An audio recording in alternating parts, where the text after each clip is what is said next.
welcome di Live on Mission Podcast Series hari ini bersama saya Martin Wijaya. Hari ini saya kedatangan seorang tamu yang spesial banget, namanya Pak Jusak Kancana. Dan dia adalah, kalau teman-teman pernah dengar lagu Ku Kan Bangkit, nyatakan kemuliaannya. Nah, saya percaya teman-teman semua pasti pernah dengar lagu itu dan sering banget dinyanyikan ya di gereja-gereja ya. Tapi kita nggak tahu siapa penulisnya. Ternyata Pak Jusak ini adalah pencipta lagunya ya. Dia sudah lama banget berkecimpung di dunia pelayanan ya, ministry gereja. Beliau pernah menggembalakan juga di 3 gereja berbeda ya, betul ya Pak ya? 3 lokasi berbeda. Di mana aja Pak? Di Bogor, di Medan, sama di Bandung. Sama di Bandung, wah keren banget ya. Kemudian Pak Jusak juga sekarang ini lagi banyak aktif di sosial media, terutama di Instagram dan TikTok untuk memberitakan tentang mostly worldview ya Pak ya, mengedukasi tentang worldview, mengedukasi banyak anak-anak muda juga tentang movement ya, youth movement. Nah kita hari ini bakal ngobrol banyak dengan Pak Jusak dan saya percaya bakal seru banget. So teman-teman harus fokus ya, karena saya percaya teman-teman bisa dapat banyak hal yang luar biasa di podcast hari ini. So Pak, tanpa berlama-lama mungkin kita ngobrol sama Pak Jusak. Pak Jusak nih di Instagramnya memperkenalkan diri sebagai seorang worldview rethinker and youth movement catalyst. Ya, itu tuh maksudnya gimana tuh Pak? Kayaknya menarik banget gitu. Iya karena itu passion yang ada di hati saya gitu ya. Karena saya tentang worldview tadi, worldview rethinker. Karena saya memperhatikan bahwa kita kebanyakan gereja, saya menaruh diri saya juga di situ. Kita sibuk dengan kasih renungan firman. Tetapi sebenarnya anak-anak kita, mindset mereka, worldview mereka sudah dibawa banyak sekali menjauh dari konsep Alkitabiah. Dan pada saat kita tiba-tiba langsung ngomong, mari kita buka ayat firman Tuhan, itu rada-rada nggak nyambung. Oh iya. Jadi saya ingin mendorong, ingin membuat satu awareness di kalangan kita yang suka sharing firman. Kadang-kadang kita harus bicara soal worldview. Betul. Karena orang-orang ini konsep dasar cara mereka memandang dunia itu yang perlu dibetulin dulu istilahnya. Di rating ya, iya. Dipikirkan ulang ya Pak. Dipikirkan ulang. Yes. Kalau enggak mereka akan menafsirkan firman Tuhan berdasarkan mindset baru mereka. Akhirnya kita jadi nggak nyambung. Jadi saya ingin coba bangun awareness itu sih tentang worldview itu penting. Worldview penting ya, karena supaya pesan-pesan juga dari Alkitab itu bisa lebih relevan ya. Betul. Nyambung ya, contextual approach ya Pak ya. Kontekstual banget harus. Yes, wow keren banget. Kalau youth movement katalis itu gimana tuh? Youth movement saya berutang nyawa kepada pelayanan kaum muda. Saya lahir baru di pelayanan kaum muda yang dilatih menjadi penginjil kampus, kemudian merintis gereja di kalangan semuanya anak muda. Jadi saya sekarang punya 3 anak Gen Z. Ya kan? Jadi ya my passion is around raising the next generation. Saya nggak akan pernah tinggalkan itu. Jadi saya ingin membangun apa yang dulu buat saya sebagai hamba Tuhan muda, buah-buahnya adalah 3 gereja dan terlibat dalam berbagai kegiatan. Sekarang saya mau mobilisasi aja. Saya mau jadi katalis. Sekarang giliran kalian dong. Saya nggak mungkin melakukan lagi itu, ulang lagi. Nggak mungkin merintis jemaat lagi, nggak mungkin mengembalakan lagi, tapi saya ingin bangun satu mentraining siapa aja yang mau gitu loh, untuk kembali menjangkau kaum muda. Jadi harapannya supaya lebih banyak lagi generasi muda yang meneruskan ini, mereka yang bikin movement ya Pak ya, untuk melanjutkan kegerakan ini. Luar biasa. Kita bakal ngobrol lebih lanjut tentang itu nanti mungkin ya di second session. Nah teman-teman, Pak Jusak ini juga ternyata menulis sebuah buku, ya judulnya apa Pak? Did God Really Say? Did God Really Say ya. Jadi artinya adalah jangan buang sampah sembarangan, bukan ya? Bukan.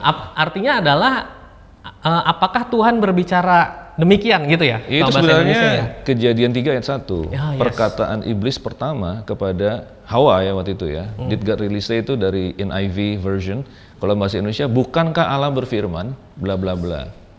Tapi itu intinya, esensinya adalah sebuah twist, sebuah hoax, gitu loh. Nah, hoax pertama di Alkitab. Hoax pertama di dalam sejarah manusia, gitu loh. Jadi Awalnya saya agak ragu-ragu juga, masa Pekertaan Iblis jadi judul buku gitu ya. Tapi karena itu sangat mewakili anak-anak postmodern zaman sekarang. Karena mereka tuh bukan saja bertanya, tapi mereka mempertanyakan. So, Mempertanyakan did God really kebenaran. say? Iya, mempertanyakan kebenaran. So that represent the basic worldview-nya mereka gitu loh. see. Jadi saya mau angkat itu gitu loh. Yes. Nah, kita bakal ngobrol ya. Ini seru banget karena bukunya Pak Yusak ini tentunya sangat relevan dengan anak-anak muda sekarang ya. Terutama tadi Pak Yusak bahas tentang postmodern ya. Nah, menurut Pak Yusak ya, postmodern itu mungkin secara singkat aja ya Pak ya. Saya tahu ini kalau kita jabarkan bisa panjang. Iya, Kalau kita bahas postmodern.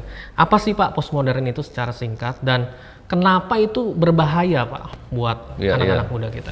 Nah ini dia menarik karena saya udah sering-sering dengar juga, tapi seperti kebanyakan orang, saya nggak pernah dengar seminar yang bahas tentang ini atau buku yang bisa membahas secara mendalam ya. Akhirnya saya dapat kesempatan waktu saya tesis S2, I see. MTH, saya jadi menyelidiki, baca buku sebuah. Nah saya akhirnya itulah yang saya jadikan buku kan. Nah saya melihat di sana bahwa intisarinya adalah mereka punya mindset yang baru sejak digitalisasi segala sesuatu, oke? Dan apa yang terjadi adalah dengan banjir informasi mereka menjadi pertama berpikir relatif.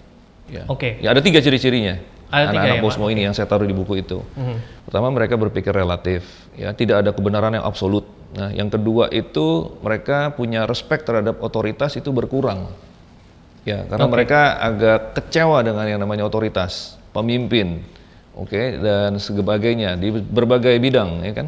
Dan yang ketiga, di tengah situasi seperti itu, saya melihat ada mereka tuh tetap rindu kepada komunitas yang otentik. Nah, itu ciri-ciri yang ketiga.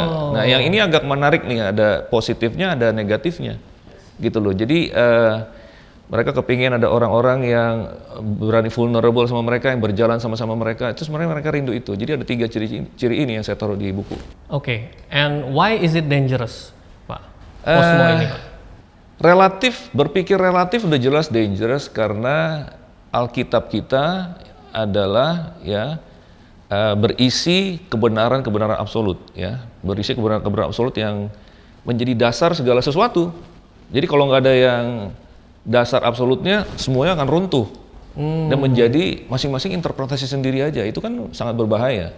Jadi isu-isu dalam kehidupan ini mengenai gender, mengenai institusi pernikahan, mengenai struktur sosial dan sebagainya, mereka bisa interpretasi masing-masing. Jadi kalau kita belajar firman, dasarnya apa gitu loh. Saya bisa interpretasi firman dengan cara saya sendiri. Nah, itu kan berbahaya. Betul. Respect terhadap otoritas tidak ada ya bisa hancur semua struktur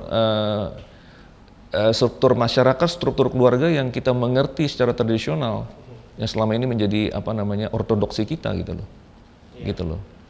Jadi memang berbahayanya di situ ya, karena pada akhirnya kita bisa membawa pemahaman kita sendiri waktu kita membaca firman sekalipun ya Pak ya. Betul. Jadi bukan kebenaran firman Tuhan yang kita percaya, tapi justru mencari pembenaran sendiri ya terhadap apa yang kita percaya ya. Betul. Dan itu berbahaya banget. I see.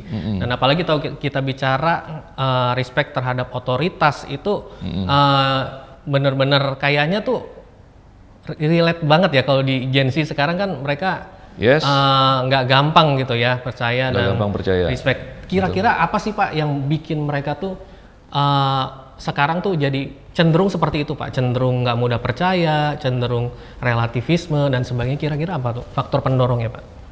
Ya pertama seperti tadi dikatakan sejak digitalisasi segala sesuatu, karena informasi begitu banyak mereka bisa bandingkan dan lain sebagainya, itu membantu meng-create suasana ini gitu loh.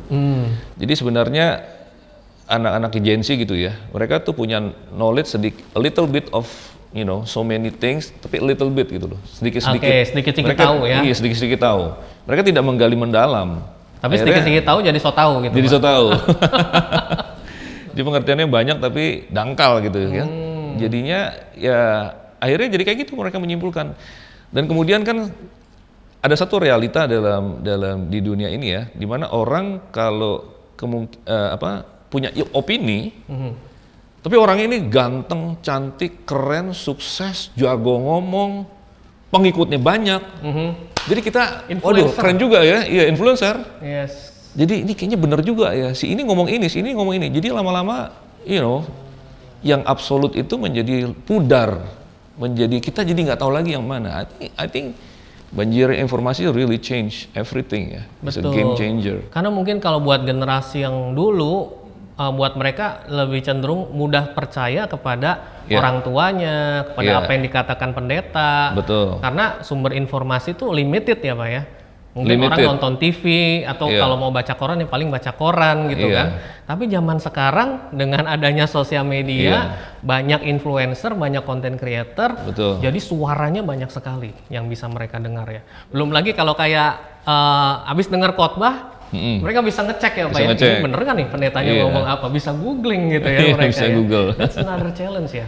Betul. What's your opinion Pak about that? Ya itu sangat-sangat benar, ya sangat-sangat benar. Belum lagi ditambah dengan yang unsur kedua tentang otoritas.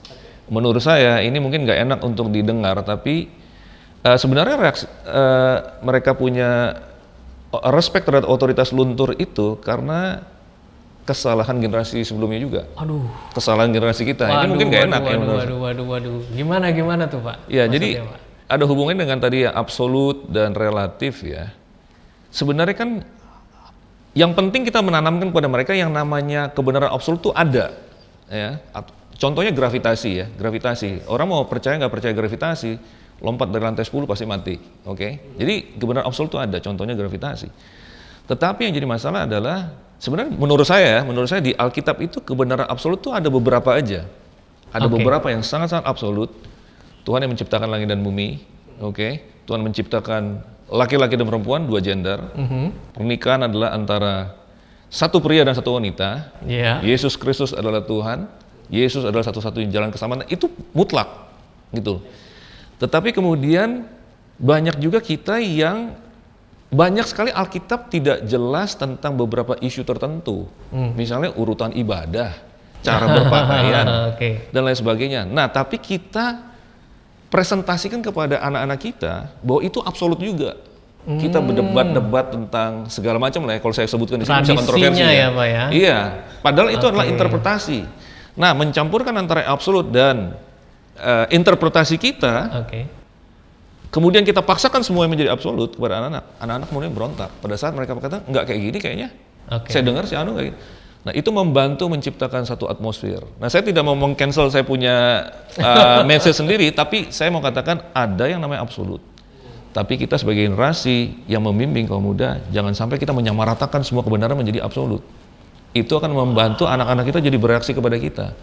Kita harus pilah juga, ya ini absolut, ya ini kita bisa biarkan kalian menginterpretasikan sendiri. So that's, I don't know, itu saya baru pertama kali nih ngomong ini mungkin di suatu forum. Oh ya, justru nih seru ya. Jadi kita benar-benar dapat sesuatu pembelajaran yang baru ya teman-teman ya. So jangan kemana-mana teman-teman, kita akan lanjut lagi ngobrol dengan Pak Jusak di sesi yang berikutnya. So stay tune di Live on Mission Podcast Series.